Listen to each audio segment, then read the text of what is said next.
소방관들이 높이 12m 선박에서 시신을 수습합니다. 어제 오후 1시 반쯤 부산 사하구 다대동 조선소에서 건조 중인 3톤급 컨테이너 운반선 안에서 폭발 사고가 났습니다.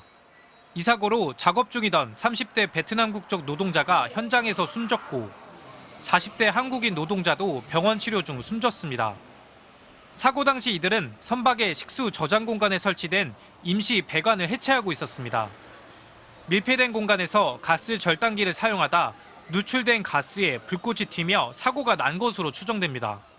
인화성 가스로 인해서 일회성 폭발이 발생했고 조그마한 개구부가 있기는 한데 가스가 차면 밖으로 나가기가 힘든 구조인.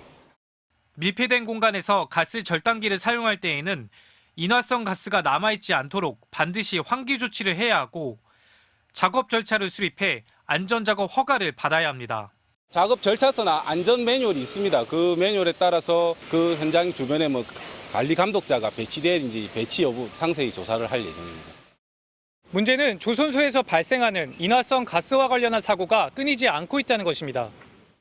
지난 1월 경남 거제의 한 조선소에서도 가스 폭발 사고가 발생해 20대 노동자가 숨지는 등 5월까지 벌써 11명의 노동자가 숨졌습니다.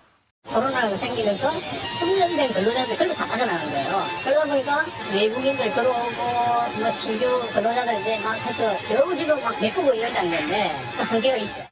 경찰과 고용노동부는 이번 사고와 관련해 사업장에 중대재해처벌법 위반 소지는 없는지 조사하고 있습니다. MBC 뉴스 이승엽입니다. 경남 고성군의 한 조선소. 바닥에 놓여있는 철제 구조물 주변에 거대한 크레인 2대가 설치됐습니다. 조선소에선 작업이 중단돼 직원들이 빠져나옵니다. 왜 지금 일찍 퇴근하시는 거예요? 회사에서 뭐라고 하시던가요? 오늘 오전 8시 44분쯤 무게가 120톤이 넘는 철제 선박 구조물에 노동자 2명이 깔렸다는 신고가 접수됐습니다. 이들은 약 2m 높이의 지지대에 올려져 있던 선박 구조물 아래에서 수평을 맞추는 작업을 하고 있었는데 갑자기 구조물의 지지대가 무너졌습니다. 경찰은 지지대 사이를 움직이며 수평을 맞추는 장비인 유압기가 제대로 작동했는지 여부를 조사하고 있습니다. 유압기가 원작동하지 않았느냐. 밑에 지지대 4개가 고정되어 있었거든요. 그게 굉장히 견고하기 때문에 무너지고 갈 그건 아니었던 것 같습니다. 이 사고로 40대 노동자와 캄보디아 출신 30대 노동자가 심정지 상태로 구조돼 병원으로 옮겨졌으나 숨졌습니다. 이 사업장은 상시 근로자가 5명 이상으로 중대재해처벌법 적용 대상입니다. 노동계는 해당 사업장이 중량물 취급에 대한 기본을 지켰는지 철저히 조사해야 한다고 주장했습니다. 크레인으로 잡아주고 옆에 그 가용접을 통해서 2중, 3중으로 안전조치를 취하고 난 뒤에 노동자가 그 안으로 들어갈 수 있도록 해야 하는데 지난달 경남 거제의 조선소에서도 폭발 사고로 2명이 숨지는 등 올해에만 모두 8명이 조선소에서 일하다 숨졌습니다. MBC 뉴스 이선영입니다. 한글날 연휴이던 지난 9일 영도구의 한 조선소에서 50대 근로자가 일하다 숨졌습니다. 중장비를 위아래로 옮기는 기계에 몸이 끼었는데 빠져나오지 못한 겁니다. 사고가 난 기계는 원청업체인 HJ중공업 소유지만 조종은 하청업체 직원이 했습니다. 사망자도 하청업체 소속입니다.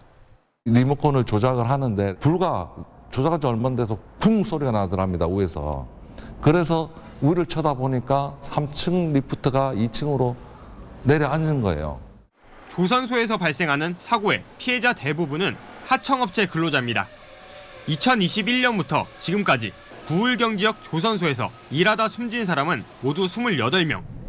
올해 벌써 8건의 사망사고가 발생했는데 사망자 모두 하청업체 소속이었습니다.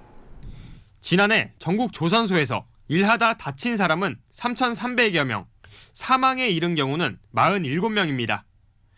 근로자 만 명당 한 달 사망자 수를 뜻하는 사망 만인율은 3.68%로 제조업 중 가장 높습니다. 중대재해가 많이 발생하는 건설업보다 사고 건수도 사망률도 높습니다. 위험한 작업이나 힘든 작업들을 하청업체에서 많이 하시기 때문에 점검을 한다거나 협의를 할 때의 노조의 의견을 반영하는 거나 그런 게 쉽지가 않고. 부산지방고용노동청은 HJ중공업 조선소 사망사고에 중대재해처벌법을 적용키로 했습니다. 또 현장에 CCTV가 없었던 점을 확인하고 동료 작업자와 관계자들의 진술을 토대로 정확한 사고 경위를 조사하고 있습니다. MBC 뉴스 현지호입니다.